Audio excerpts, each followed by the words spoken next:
Hello అండి, welcome back to our channel. ఈరోజు brown రైస్తో బిర్యానీ ఎలా ప్రిపేర్ చేసుకోవాలో చూపిస్తాను. దాన్ని ఇలా బిర్యానీ గ్రేవీ అండ్ అలాగే రైతాతో సర్వ్ చేసుకుంటే చాలా బాగుంటుందండి టేస్ట్. ఈ రైతా అండ్ బిర్యానీ గ్రేవీ కూడా మన నెక్స్ట్ వీడియోస్లో చూపిస్తాను ఎలా ప్రిపేర్ చేసుకోవాలో. ముందుగా అయితే ఈ బిర్యానీ ప్రాసెస్ చూద్దాము. దానికోసం నేను ఈ వెజిటేబుల్స్ అన్నీ కట్ చేసి పెట్టుకున్నానండి. టొమాటో, ఉల్లిపాయ, క్యారెట్, పొటాటో అలాగే పచ్చిమిరపకాయలు కొంచెం పెద్దగానే కట్ చేసుకోండి ఇలా క్యూబ్స్ లాగా.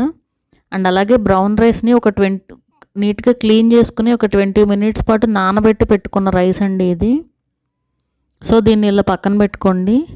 ఇప్పుడు ఒక ప్యాన్ తీసుకుని అందులో కొద్దిగా ఆయిల్ యాడ్ చేసుకుని, ఆయిల్ కానీ గీ కానీ యాడ్ చేసుకోండి, ఆర్ ఈక్వల్ క్వాంటిటీలో కూడా యాడ్ చేసుకోవచ్చు. నేనైతే మొత్తం గీతోనే చేశాను. సో ఇలా నెయ్యి మొత్తం కూడా కరిగిపోయాక ముందుగా మసాలా స్పైసెస్ యాడ్ చేసుకోవాలి. నేను మర్చిపోయానండి. సో ముందుగా ఆనియన్ యాడ్ చేశాను, తర్వాత మసాలా స్పైసెస్ అన్నీ కూడా యాడ్ చేశాను. లవంగాలు, దాల్చిన చెక్క, మరాఠీ మొగ్గ ఇవన్నీ మీ దగ్గర ఏవైతే అవైలబుల్లో ఉన్నాయో అవి యాడ్ చేసుకోవచ్చు. ఇలా బిర్యానీ ఆకు ఇవన్నీ యాడ్ చేశాను. ఒకసారి ఇలా మిక్స్ చేసుకుని ఇప్పుడు వెజిటేబుల్స్ మనం కట్ చేసి పెట్టుకున్నవన్నీ కూడా ఒక్కొక్కటిగా యాడ్ చేసుకుంటూ ఉండండి. ఇలా అన్నీ కూడా యాడ్ చేసుకుని ఒక 2 to 3 మినిట్స్ పాటు ఫ్రై చేసుకోవాలండి మీడియం ఫ్లేమ్లో. ఇవి ఫ్రై అయ్యాక ఒక స్పూన్ అల్లం వెల్లుల్లి పేస్ట్ యాడ్ చేసుకోండి. యాడ్ చేసుకుని ఇది పచ్చివాసన పోయే వరకు ఫ్రై చేసుకోవాలి. ఒక 2 to 3 మినిట్స్ పాటు ఫ్రై చేశారంటే ఈజీగా ఫ్రై అయిపోతాయి. ఇప్పుడు బాస్మతి రైస్ కడిగి పెట్టుకున్నాం కదా, అది యాడ్ చేసుకుని ఒక 2 మినిట్స్ పాటు ఇలా కలుపుకుంటూ ఉండాలి. 2 మినిట్స్ తర్వాత స్టవ్ ఆఫ్ చేసేయండి. ఇప్పుడు రైస్ కుక్కర్లోకి ఒక 5 cups వాటర్ ఇలా ముందుగానే కాచేసి పెట్టుకున్నానండి. ఈ ప్రాసెస్ స్టార్ట్ చేసే ముందే ఆ వెజ్జీస్ అవన్నీ కూడా ఫ్రై చేసే ముందు 2 cups వాటర్ యాడ్ చేసుకున్నాను. సో 5 cups యాడ్ చేశానండి. అంటే మనకి వెజిటేబుల్స్ అవి కూడా ఉంటాయి అండ్ అలాగే రైస్ కుక్కర్లో కొంచెం వాటర్ ఎక్కువ పడతాయి.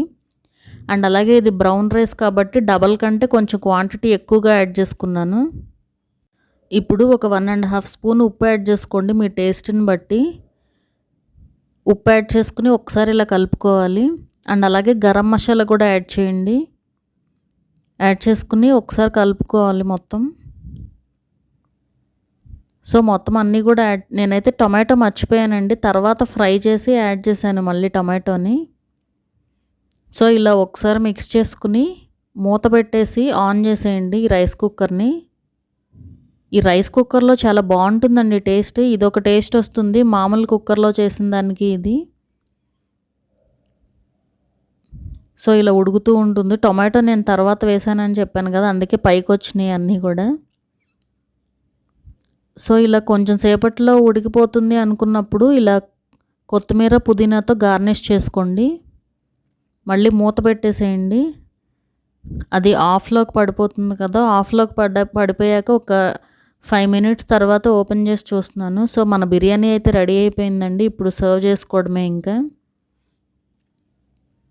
ఒకసారి మొత్తం కూడా కలిపేసుకోండి. ఇలా టేస్ట్ అయితే చాలా చాలా బాగుంటుందండి. ఒకసారి అయితే ట్రై చేయండి. బ్రౌన్ రైస్ అనే కాదు, మీరు నార్మల్గా రోజు ఏ రైస్ అయితే యూస్ చేస్తారో ఆ రైస్తో కూడా చేసుకోవచ్చు.